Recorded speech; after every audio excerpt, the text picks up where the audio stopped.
Paisley's POV. When I was 18, Jeffrey Dittman broke into my house and stabbed my father 18 times. As the police dragged him away, he turned to the cameras with a smile. Why should I regret it? From now on, no monster hiding behind the mask of family will ever hurt her again. From today, Paisley is finally free. Years later, when he walked out of prison, he found me broke and my job applications rejected. He crushed out his cigarette, threw himself into the business world, and came out the other side as Mr. Dittman. After we married, every one of his passwords was set to my birthday. But then I found his photo album with over 1,800 pictures of another woman and not a single one of me. It was as if he only then realized what he had done. With a blank face, he deleted them all, tossed his phone aside, and said, "It's over. Pretend you never saw it." But then, I slid the divorce papers across the table. "I told you, sign them." Still, he tossed the pen down and insisted. "And I told you, there will be no divorce going on between us, only death." As such, he didn't sign. From the very beginning, that was the promise between us, not divorce, only widowhood. Without even glancing at the papers, he slammed the door and left. Not long after, my phone buzzed with a voice message from an unknown number. "You must be Paisley Sherman Dittman. You've probably already seen them. He's been keeping my photos since I was still in school. Jeffrey loves me, not you. If you don't step aside, he'll make you regret it." Her voice on the recording was sweet, untouched by the world, full of naive courage. Or maybe he just kept her sheltered too well. Before I could respond, she sent more than a dozen photos.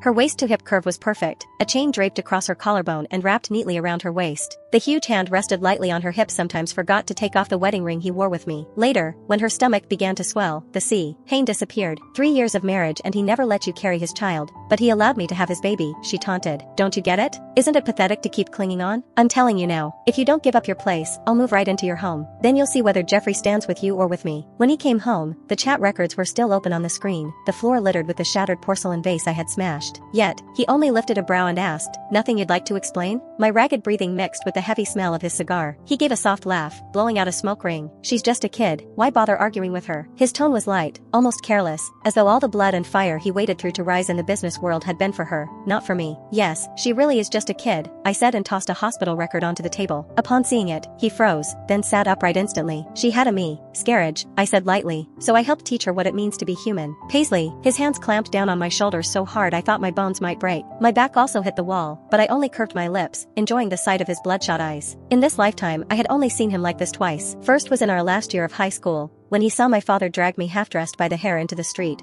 ready to drown me in the river. That night, he stabbed my father 18 times. And now, because this girl had lost his child, his grip tightened as he demanded an answer for my cruelty. "How rare," I whispered with a smile, "to finally see Mr. Dittman lose his composure." I laughed without a hint of remorse. "You're a woman yourself. How could you do something like that to her?" he shouted. Paisley's POV. "You said it yourself. There will be no divorce going on between us, only widowhood." I leaned in close and continued, "So, Mr. Dittman, if you won't kill me, then I'll have to kill the two of you." Just then, blood dripped onto the floor, and only then did he notice the cut on my hand from when I was smashing things. Right after seeing that, he slowly loosened his grip on my shoulders. "Well done," he said. "I never wanted that child anyway." He then lifted my hand and gently wiped the blood away. When he pressed iodine to the wound, he did the same soft exhale he always did, a little habit from when he used to tend my injuries. Back then, when my father beat me until I was bruised all over, he could only find alcohol to sterilize my wounds. Even now, even if he wouldn't use alcohol, he still took care not to hurt me. Suddenly, a bloody palm print smeared his face. "Stop it. It's filthy," I muttered. His face was slightly turned due to impact, not arguing whether I meant the blood or him. Instead, he called for the housekeeper, Albert Curry,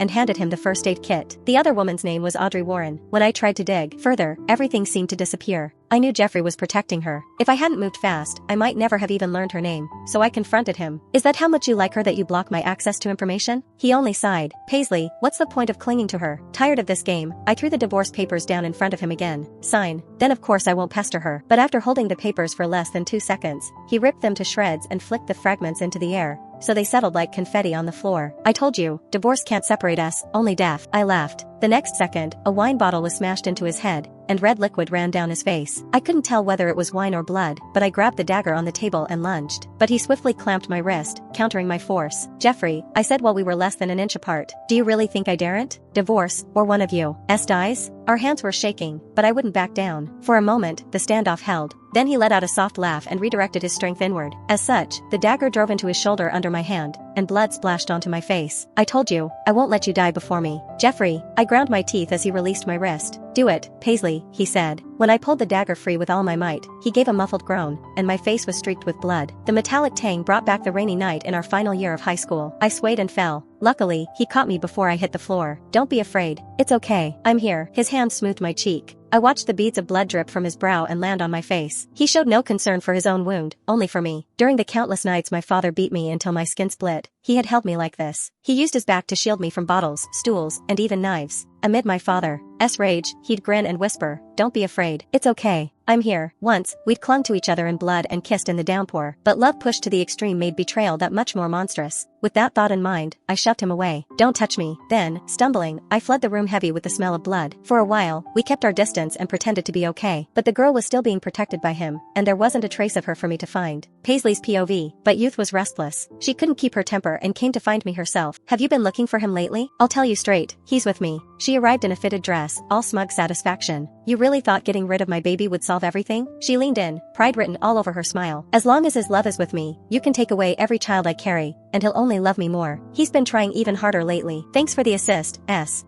Her low-cut blouse revealed a flawless neck and a half-exposed breast. There, countless kiss marks mapped her body, an open proclamation of how completely Jeffrey had loved her. She then cradled her flat belly like a trophy and announced, almost gleefully, "Too bad for you. I'm pregnant again." Not paying her any attention, I took a quiet sip of coffee while she perched on the custom sofa I'd had made, propping her chin in her hands. "I heard you and Jeffrey haven't produced an heir in 3 years," she said. "It's really hard to get pregnant, isn't it?" She then laughed at something she found amusing. "Well, sometimes it really isn't the man's fault." The cup clicked on the table.